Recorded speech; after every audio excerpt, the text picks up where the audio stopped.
time for the best coverage of the top stories in sports. The Sports Wrap with Jason Page starts now. Indeed it does, and great to have you with us on this Friday edition of the show. We got a lot to do over the next 60 minutes. It's always busy on Fridays, with Tino Pattigno dropping by to talk about NASCAR and the race at Glen Watkins coming up this weekend. Get some thoughts with him on that. We'll also be joined by Robert Littal, who hung out in place of Sam on Wednesday. He'll be with us in his usual weekly spot, talk about some of the top stories of the week, including some interesting opinions on why the Micah Parsons situation has played out the way it has and why the Shedeur Sanders situation is playing out the way it is. I want to get his thoughts on that as well. And we start things in the NFL. Oh, Sam, it's that time of the year. We have football games to talk about. Oh, my God. I'm so excited. And look, two things here. One, we've had this conversation in the last couple of days about, hey, what do you do with Aaron Rodgers? Do you play him in the preseason? What do you do, with these veteran starting quarterbacks? How much time do you put them out on the field in preseason game number one when everybody's not really up to speed? And the Indianapolis Colts had Anthony Richardson out there, as you would expect, given the fact that he's got to get up to speed. He's missed so much time in the first 2 years, injuries and all these different issues. And last night, he gets injured. Now, it's not going to be a serious injury, but he hurts his pinky, and there you can see the picture of it. Oof. Pinky's not supposed to go that way. I would freak out. I'd pass out if I looked down and my pinky looked like that, by the way. I'd be the one that just, I'd black out, Sam.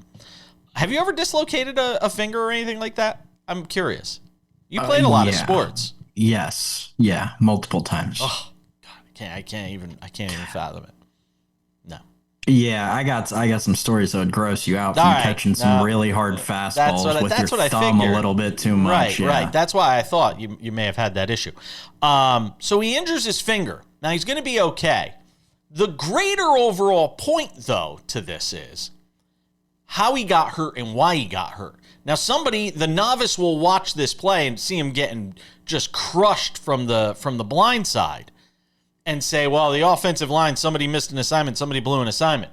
But in watching the coverage of this last night and the reaction to it, Sam, what we've really found out is Anthony Richardson got hurt because Anthony Richardson didn't recognize the play that was in front of him, that blindsider is his responsibility. And you've seen Kurt Warner talk about it. You've seen Shannon Sharp talk about it. Anybody who watches football has basically come out and said, this was an Anthony Richardson problem last night. This wasn't an offensive line issue, and this is him in year 3 still not getting it in preseason game number 1, and it's got to be cause for concern if you're a Colts fan, Sam. Yes, but also I saw a meme last night that kind of depicts the situation perfectly. So I'm going to have to do a verbal meme here. But it was, the famous meme of Jonah Hill pointing at the clipboard and Brad Pitt sitting at the desk. And it's like, Billy, this is Anthony Richardson. He has all the physical attributes of the perfect NFL quarterback. He runs well. He's got a killer arm. He can make just about every throw anywhere on the field. The problem is, his only downfall is he doesn't understand how to play the position. And that's exactly correct about Anthony Richardson. And I think that's why the Colts are so bought in, and I can't blame them, because he has all of these correct physical attributes, and he has so much talent, and he's displayed it at times, especially, there have been entire games where he's been an outstanding quarterback. We've been talking about him as a top 5 quarterback per week, right, on a week-to-week basis. But, man, you got to learn to read defenses in the NFL, because this is exactly what will happen if you don't. And I know that there are Colts fans who are saying, listen, it was a dislocated finger. He came out of the game. It was a pinky. He came out of the game because it was preseason. If it was regular season, they'd have called a timeout, popped it back in, and he would have been in for the next play. Yeah, that's fine. It doesn't really change the fact that he completely missed the free rusher, didn't assign any blocker to him, and paid the price for it in the ultimate way. At the end of the day, I still believe Anthony Richardson is going to be their week 1 starter. It's best for the Colts. I know they've got this quarterback competition going on between him and Daniel Jones.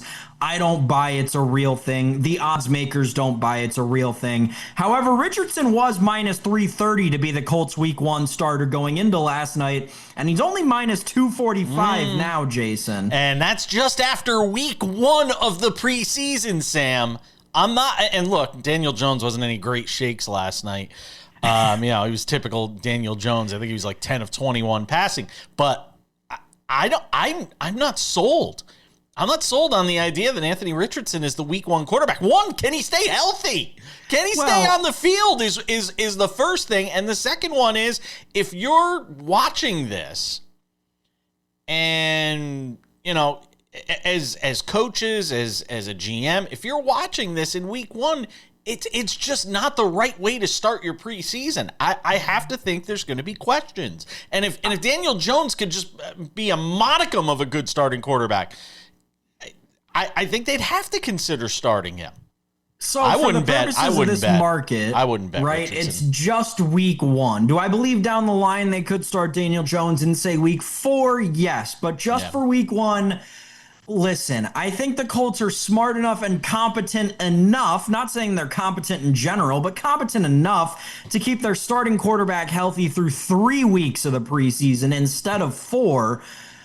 And Daniel Jones, of the 3 teams that they have this market listed for, the Saints, Browns, and Colts, Daniel Jones has the longest odds of any backup to start week 1. Real quick, the Colts are plus 172 to make the playoffs this year. And I think that has to be a product of the division they play in, because the only way they're getting into me is if they win the division. I don't see them as a wild card team. Here's what's remarkable. The Patriots have better odds to make the playoffs than the Indianapolis Colts. I haven't been going through these numbers that crazy yet, because we're not really anywhere close to going into these futures bets that we're going to get into just before the start of the season, Sam.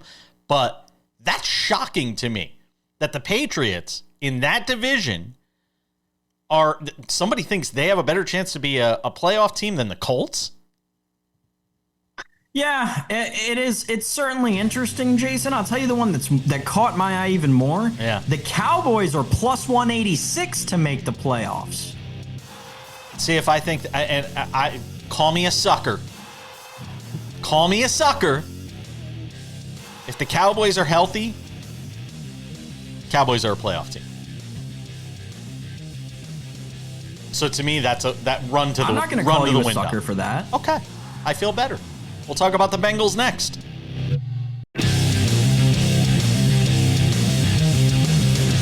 Coming up in 10 minutes, Robert Littal from Black Sports Online drops by. Talk about a couple of the top stories of the week. Sat in for Sam on Wednesday as well. All right, Sam Yarnell. More NFL preseason talk. Look,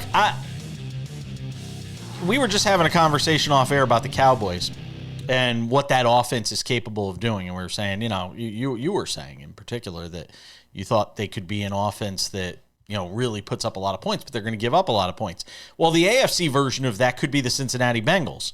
That's what a lot of people, I think, are probably thinking as they look ahead to this season, that the Bengals could be one of these teams that scores a ton of points but gives up a lot of points, especially given the fact that we don't know what's going on with Trey Hendrickson right now and where that whole situation is going to land, on the chessboard as we get into the season. But their offense last night, impressive. Against the first teamers for the Eagles as well. As much as great as it is to see the Bengals do that, if you're an Eagles fan, again, nobody's going crazy. It's preseason. It's week 1. Team's coming off a Super Bowl. There's bound to be a little bit of a letdown here. But that Bengals team looked impressive offensively. But as good as they looked offensively, Sam, I don't have another banner that I could put at the bottom of the screen right now that says Bengals defense, looked like it was dying a slow death out there last night against the Eagles. I got a better one for you. We'll have to put this on the banner next time. Should Tanner McKee be an NFL starter? Yes, my column. Seriously, I am. Those who know me well know I'm very high on Tanner McKee. It breaks my heart that he plays for the Philadelphia Eagles because I truly do believe he's probably the second best backup of all 32 backups in the NFL. And he showed you exactly why last night. Second best backup? Who's the first? Jameis Winston. Okay. Not close. Okay. Famous Jameis. Come on. I thought you were going to say I thought you were going to say Daniel Jones. It's okay. No. Come on. I thought you were going to say Drew Lock. Oh my. Can I interest you in a Drew Lock? No. Trey Hendrickson had to be watching this game last night, just like crying of happiness. Oh yeah. I mean, if I'm Trey Hendrickson right now, price went up, Cincinnati. It was, I mean, when you have Will Shipley running through the holes that he was running through last night against the Bengals ones on defense, not great. Just not great for the Cincinnati Bengals, especially in a division, Jason, that's going to be very tough this year. On the Eagles' defense side, is that the toughest division in football? Is there one tougher? Because I can't think. I don't think so. The NFC East. As somebody who subscribes to the idea that the cover your ears people in Pittsburgh, that the New York Giants are better than the Pittsburgh Steelers this year, I will take the NFC East over the AFC North. You're just your eyes lit up when I said that. I can't even take you seriously, and I'm a Giants fan, and I can't even take that thought seriously. The Giants are going to be awful. Okay, and they got a brutal schedule. They got a brutal schedule. The Giants have a chance, not necessarily in the short term, but over the course of the next 2 to 3 seasons, the Giants have a chance to become everything the Bengals are offensively, right? Along with that defensive front, which this year alone may be historic. I'm just talking about this year. I'm just talking about this year, though. That defensive line, I don't care how hard that schedule is, that defensive line is going to wreak havoc against the best offensive line in football. Do you know right now the Giants under 1.5 wins is plus 1,200? I wouldn't touch that with a 10-foot pole. Yeah, I'm just saying. Under 2.5 wins plus 550. Over 3.5 wins minus 330. Under 3.5 wins plus 270. I'm trying to find like the mean here. It's like 5.5 wins. Over 5.5 wins, under 5.5 wins is 105 or 125. It's a sharp number. It's why they get paid so much money to make these numbers. I could see the Giants being a 6-win team this year, man. I don't see it. I can see them running there. No. They could run into 7 wins. I don't have their schedule in front of me. You're right. It's a brutal schedule. But anyway, regardless, 2 teams in this preseason game going at it from 2 of the toughest divisions in the National Football League, Fair. Jason. And on the Bengals side of things, there was concern on the defense. On the Eagles side of things, I know people are freaking out over the Quinyon Mitchell thing where he gave up the touchdown to Jamar Chase. I'll tell you right now, folks, I'm not. If you knew anything about football and how the business side of football works, you knew that coming into this season, no matter what Philadelphia did in the offseason, even if they didn't give all that money to Saquon Barkley, they weren't going to be able to produce the same defense that they did last year. It was a once-in-a-generation style defense that you see in the NFL that we saw in Philadelphia next year. So I'm not concerned just because a team coming off of having one of the greatest defensive seasons of all time didn't look great against some starters in a preseason game. I'm not sounding the alarms yet on the Eagles defense. All right. And I'm not either. I'm absolutely not. Like I said, there's a lot more factors that tell me that was more of an aberration than there are the Bengals defense being as bad as it was. That feels like less of an aberration and more of a continuation of what we were seeing from that team last season. And again, if you're Trey Hendrickson, man, the price is right now, man. Price is right. To make the playoffs, by the way, right now, the Eagles minus 385, the Bengals minus 148. And if you're looking at win totals on Cincinnati right now, the number seems to be around 9.5. That's basically where they are. Over 9.5 minus 115, under 9.5 minus 105 right now on the Bengals, Sam. So, are we going to do 2 segments on football and only spend a minute talking about the preseason game from last night that ended in a tie? It's the preseason. Of course you're going to get ties. It's I like did baseball not- games I did in not spring know this was training. what on earth? Just because it's the preseason, Yes. we're not doing overtime? Because you don't This want is guys to get hurt. Absolutely the Oh, same my- way baseball does it. Baseball Because doesn't I don't play want extra guys innings. to get hurt. We're going to be selling insurance in Yep. 2.5 Hey, weeks. I want the 350 people Player safety. who bought tickets to that game Player to safety. get to see the free football. Player safety. Yeah, and at that point in the game, is there anybody left in the stadium? Really? If you are, you're just trying to sleep it off. You're just trying to sleep off all the alcohol. You're trying to sweat it out. I mean, other than that, there's no reason to be at a game in the fourth quarter in the preseason in week 1. Unless you have a bad home life. Maybe you got a really bad home life. Other than that, I can't think of a reason. Couldn't pay me to go to a preseason game. Robert Littal's next. We keep things moving on this Friday edition of SportsWrap. Talked some NFL in the first couple of segments with Sam Yarnell. Got his thoughts on what we saw with Anthony Richardson and the Bengals and Eagles last night. Now let's bring in our friend Robert Littal, because if it's a Friday on SportsWrap, he hangs out with us to talk about the top stories of the week. And there he is, the founder of Black Sports Online, who filled in admirably for Sam earlier this week. Thank you, Robert, for that. All right, let's start things with some NFL talk. So, a couple of times this week, and while I'm mentioning Stephen A. Smith here, this is less about Stephen A. Smith and more about sort of the commentary that he made, but less about him, because I know sometimes I have a tendency to go after him on certain things. But I'm curious to get your thoughts and your perspective. He thinks the Micah Parsons thing has an element of race to it. He also thinks the Shedeur Sanders situation might have an element of race to it, because he thinks the Browns and mostly ownership with Jimmy Haslam are setting up Shedeur Sanders to fail by having him start this game on Friday night. I think it's a golden opportunity for him, but there is also a part of me in the back of my head that goes, are they trying to clear the slate of Shedeur Sanders right away and put to rest any ideas that he could be the starting quarterback for this team at some point in the season, Robert? Are they basically coming out and saying he's going to get every opportunity, he's going to get to start, and then when he's awful because he's barely played with the ones and mostly been playing with the 2s and 3s, that they can come out and say, see, we gave him a shot. The kid just couldn't handle it. You know, it's like, why did you draft him? You know what I mean? If you're going to do all of this and all these conspiracy theories and unsolved mysteries and America's Most Wanted, whatever, you know, why draft him? You know, because that just seems a lot, no matter what you think. You didn't have to draft him. Nobody forced you to draft him to have to do this thing. I think it's just a coincidence. You know, you got 2 guys that got hurt, and you got an old guy in Flacco, and he's the only one left.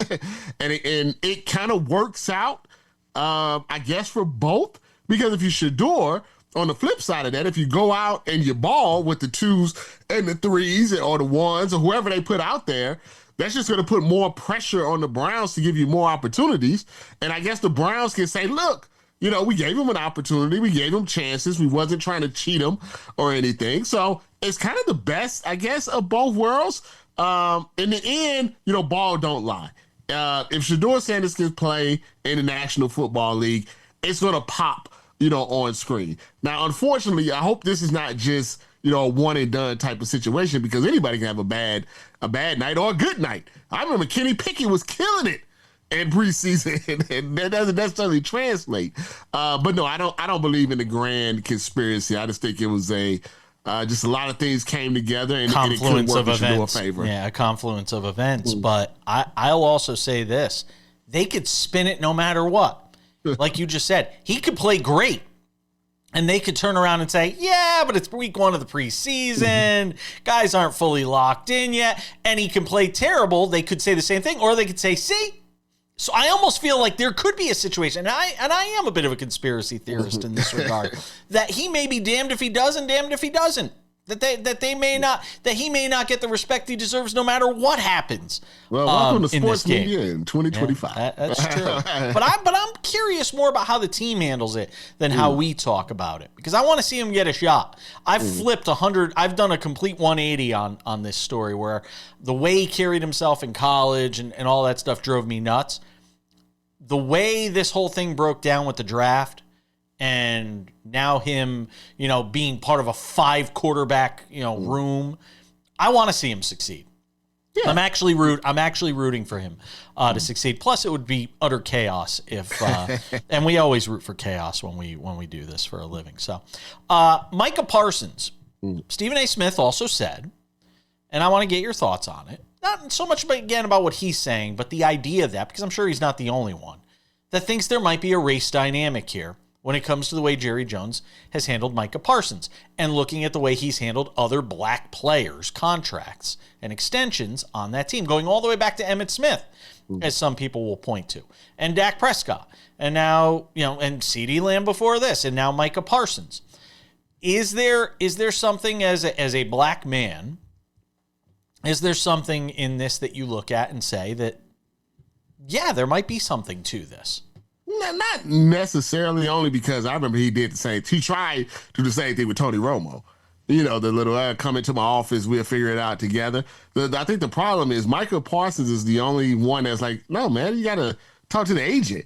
We can't, you can't, he tried to do this to Dak Prescott, like you said. You got to talk to my agent. I don't have a look. When the deal is ready, the agent will tell me, but this is how it works. I think Micah Parsons, I think one thing that Jerry does well, maybe especially with black players, is he ingratiates himself, to them in a way that they feel almost indebted, to him. When you hear Michael Irvin and these guys talk about him, it feels fatherly, almost. But then when it comes down to business, Jerry's is as cutthroat as any businessman in the world.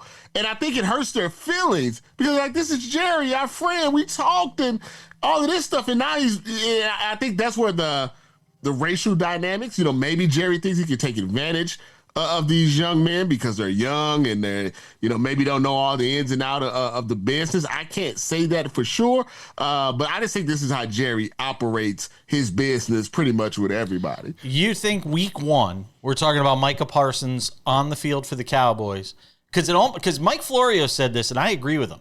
It almost feels like Jerry is daring him to sit out at this point. Do you think? What leverage do the players have? They sign that ridiculous CBA. They have to be at camp or they get fined. So he's just sitting there moping around. They have absolute. He wrote that long note message. Nobody cares. What's that? You can't do anything. I want to trade. I don't want to be. He sounds like a child talking to his father or talking to his mother. So I don't want to go to school. Well, that's just too bad. You're getting on that bus anyway. So I think week 1, I think he's going to make a lot of money. And I think eventually he's going to be there. I think Jerry's just going to wait to the end. Jerry does this all the time. I don't believe that it's been a long time since a NFL player actually held out regular season games over a contract. I just don't see it happening. I tend to agree with you. I still think push comes to shove, week 1, he's on the field for the Cowboys. Hopefully he doesn't hurt himself. That's what we see sometimes. Yeah. You don't practice. Yeah. And next thing you know, you go out there, you sign a contract, you get hurt. Yeah, whether he's paid or not is another situation entirely. We're coming back more with our friend Robert Littal from Black Sports Online next.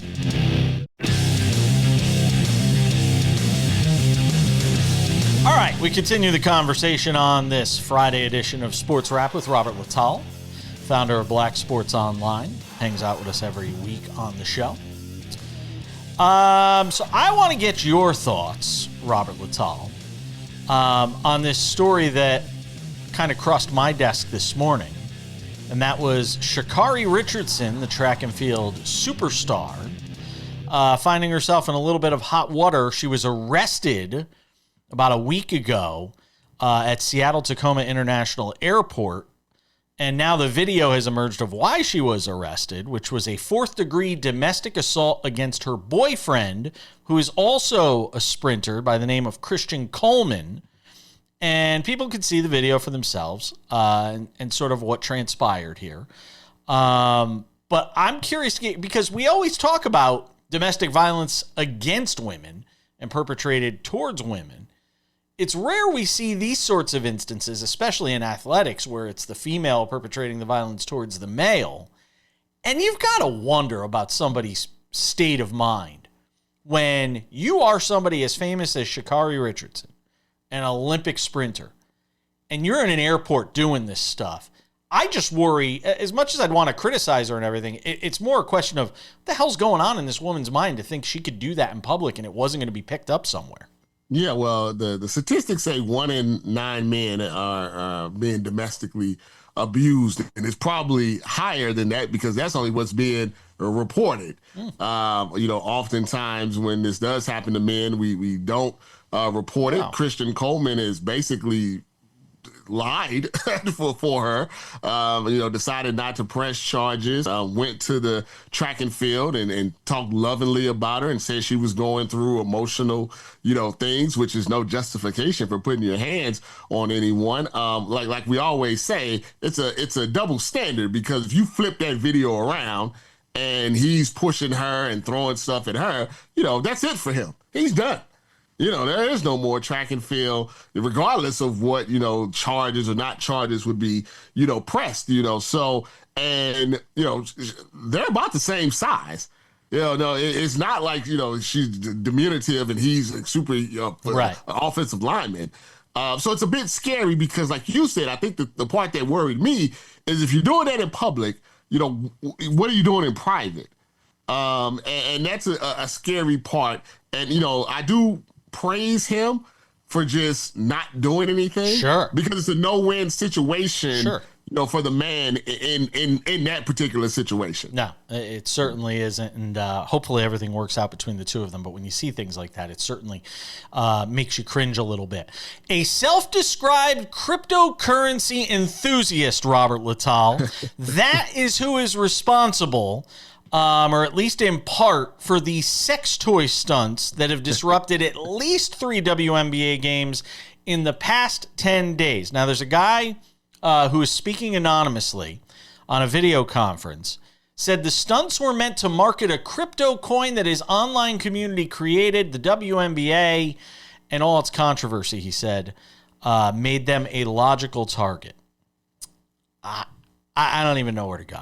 I don't even know where to go with this at this point. Maybe you can help me. I'm just throwing it out there, and I'm just saying, I'm just serving it up to you on a platter. It's a totally different topic, but it's still a very sensitive topic. Like I was hearing, the coach, she was very upset because she feels like, women are not taken seriously and the WNBA is not taken seriously and it's not a joke and everything. And then on the other side, it's like, hey, the WNBA has never gotten any attention before. It's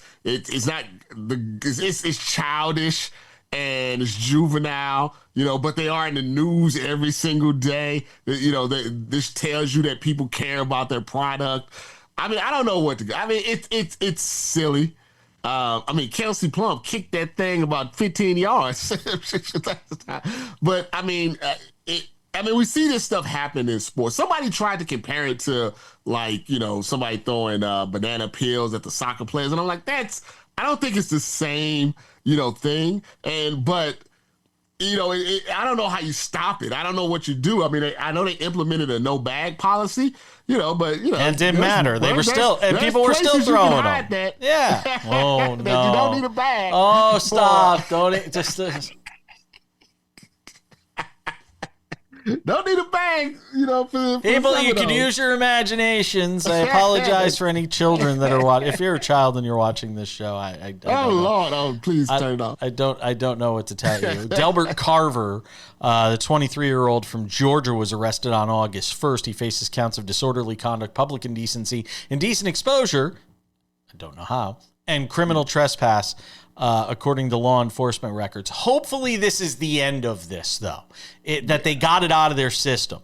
Another person, an 18-year-old, Caden Lopez, was arrested at Phoenix Arena in Phoenix, PHX Arena, for the Mercury, Connecticut Sun game. Court records say Lopez removed a green sex toy from his sweatshirt pocket, threw it, and hit 2 spectators, including one minor. He attempted to leave the building afterwards, and an arena volunteer saw it and tackled him.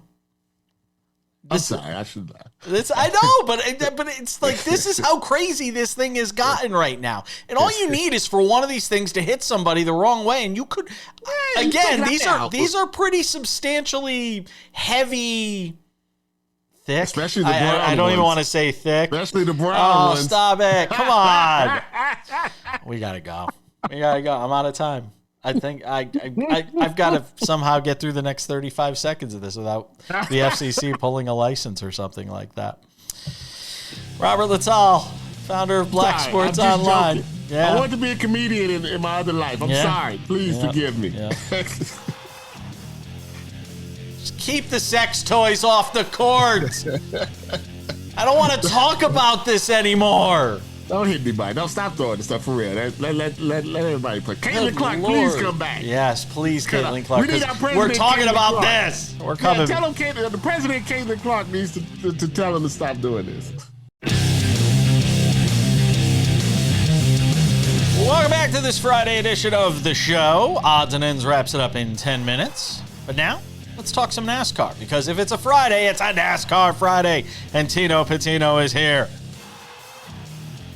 Well, as exhilarating as the Bubba Wallace win was a couple of weeks ago, that race in Iowa last weekend was a spit show, if I can say. I would use the other word, but I don't want to get bleeped. That was a train wreck last week. I mean, after the first, 150 laps, it just seemed like anything that can go wrong in that race did. William Byron wins. Brad Keselowski's got to feel awful. I know he won a couple of stages, but he probably felt like he had the best car and could have won. What's the big takeaway now, a few days removed from what we saw in Iowa?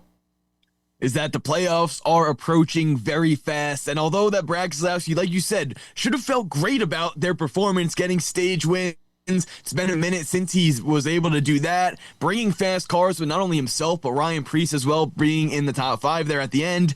It's not going to be enough. They need to win to get in, at least for Keselowski's sake. For Preece, he's hoping that something goes wrong with the next guy above him, but that's his teammate. So he's really not hoping that happens exactly. It's a tough spot for RFK right now, because with 3 races remaining, they need to get all 3 drivers into the playoffs. And I think they would be okay with one of them, but these next few races are a good opportunity for a lot of drivers outside the playoffs to potentially win and get in. And by the way, you can catch Tino on SiriusXM NASCAR Radio on the weekends, also on Tubi with his betting advice. The basically where we are with the cut line for the playoffs: Tyler Reddick at 14, Alex Bowman at 15, Chris Buescher at 16. Buescher won this race last year, narrowly edging out Shane Van Gisbergen. Give me some sense. I mean, does Buescher have to feel good, even though he's at 16 and he's on the cut line here? So he got to feel good going into this particular track, knowing what he did last year. So from that standpoint, yes, he's definitely feeling confident heading into this weekend's race. But to me, I think he's more focused on points than he is on the win. And specifically, this Watkins Glen race last year was kind of an outlier because it was in the playoffs. And with it being in the playoffs, a lot of contenders, Kyle Larson, Chase Elliott, Christopher Bell, the main guys, Tyler Reddick, another one that we see up there behind SVG, they've been this season, but they've been battling for wins on road courses. They weren't battling for the win in this race last year because they were going for those playoff points with this race being in the playoffs. So I'm really looking at, when I do my data and research for this week, 2023's Watkins Glen race, because that one was not in the playoffs. It was a race that a lot of drivers will be in the position of needing to win to get in, as they are going to be this week. So my point is, for Chris Buescher, I'm not feeling too confident because he was able to go out and beat the best of the best in SVG, but SVG's been a lot better than he was last year, this year, just dominant and winning all the road course races that we've seen except for Coda. So to me, if I'm Chris Buescher, I'm going out there, I'm racing for points rather than going out and racing for the win. Connor Zilic is in this race, And, a lot of people don't know a lot about him if you're just a general sports fan, but Connor Zilisch is considered one of the big future stars of NASCAR. How is he at plus 470, the second best odds to win the Go Bowling at the Glen race? Yep, so Connor Zilisch is the next big thing. That's when, if you're tuning into NASCAR and want to look for a young driver to root on, that's going to be him. And the reason why his odds are so low to win, and he's not even full-time in the Cup Series right now. He's a part-time. He's Xfinity Series lower level. Next year, he will be full-time.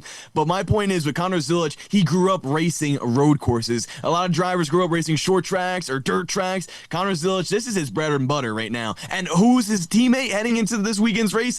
SVG himself. It's like big brother, little brother between the two of them, and they'll both be racing in the Xfinity Series as well. Zilisch himself will be in a truck this weekend too, so he's going to be getting a lot of reps on this racetrack, and it's not crazy to say I think he can go out and win this race. He's going to have to beat SVG, going to have to beat a lot of drivers with more experience in the Cup Series at this track, but that's why his odds are so low, and a lot of people recognize that and want in on that ticket as too. Good as SVG has been in these sorts of races, does his strategy change anything at all with the 3 wins and sort of knowing where his position is? What would a 4th win mean for him in the overall scheme of things?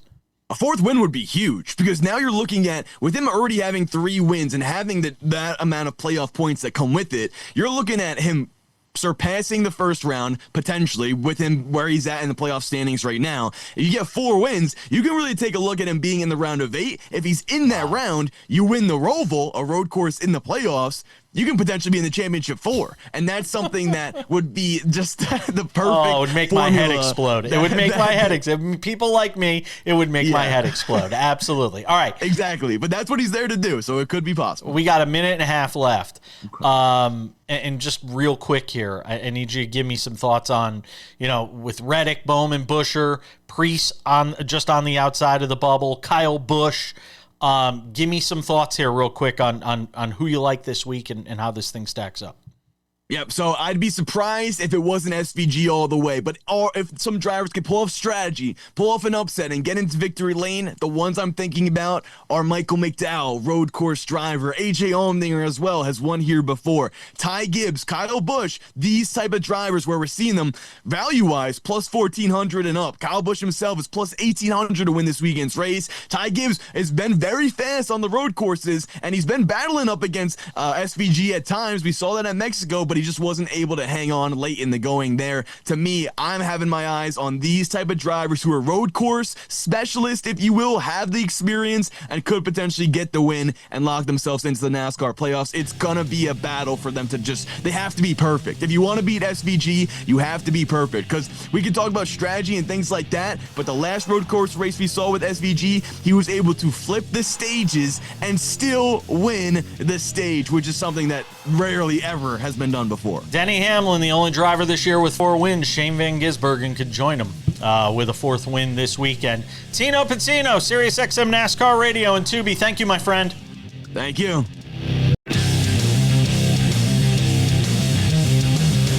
All right, just about time to put the wraps on this baby for a Friday. Don't forget, SportsWrap Weekends. Available on many of these same affiliates. It is a 30-minute version of this show, carried on the weekends, and it wraps up some of the top stories that we talked about from the week that was. SportsWrap Weekends, check it out. In addition to that, the SportsWrap with Jason Page podcast. If you have not subscribed yet, what are you waiting for? Go and do it. It is free. It is commercial free. 45 minutes wrapped up in a nice bow for you every afternoon. You can listen to the show while you're in the shower, while you're on the treadmill, planes, trains, automobiles, you name it. You can go and check out the show in its audio form Monday through Friday. It holds up just as well, trust me. If you like watching us on over 270 affiliates around the U.S. and Canada, you can also watch us daily on Spotify. Same places you can listen to the show. You can watch the show there on Spotify, Monday through Friday. The show available early in the afternoon, but also on our SportsWrap with Jason Page YouTube channel. We're very proud of this, and if you have not checked it out yet, go and subscribe.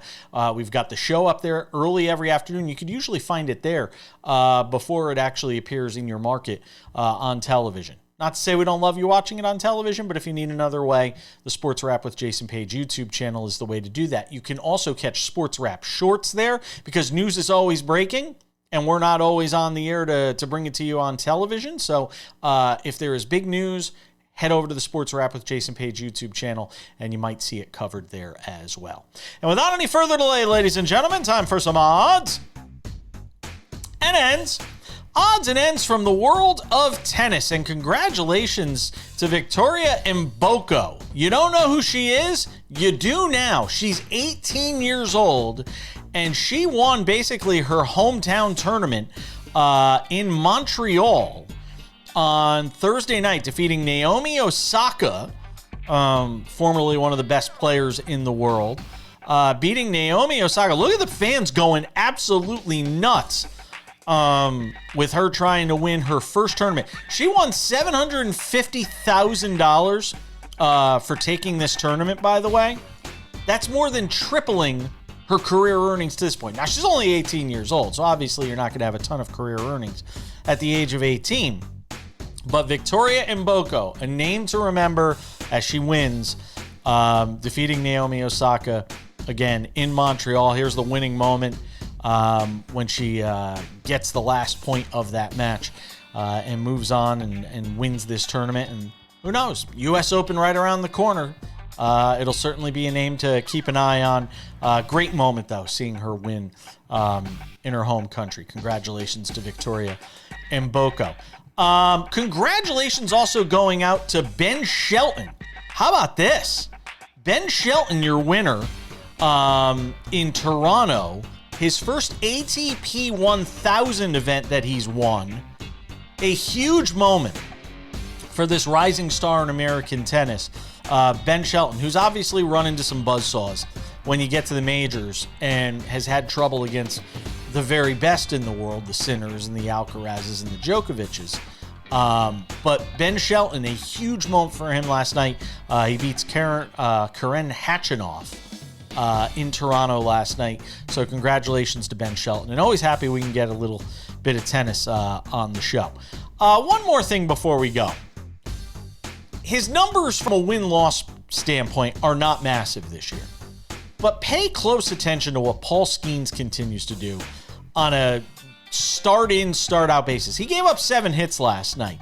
He didn't give up a single run, though, as the Pirates shut out the Reds 7-0 with Cincinnati in the midst of a run to try and make the playoffs. 6 innings of 7-hit, no-run baseball for Paul Skeens last night. He struck out 8. He didn't walk a single batter. And again, this is something you don't see very often in baseball.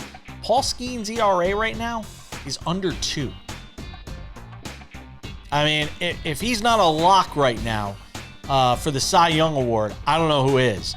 Paul Skeens, 6 innings of shutout baseball, and now he's got his record to 7-8.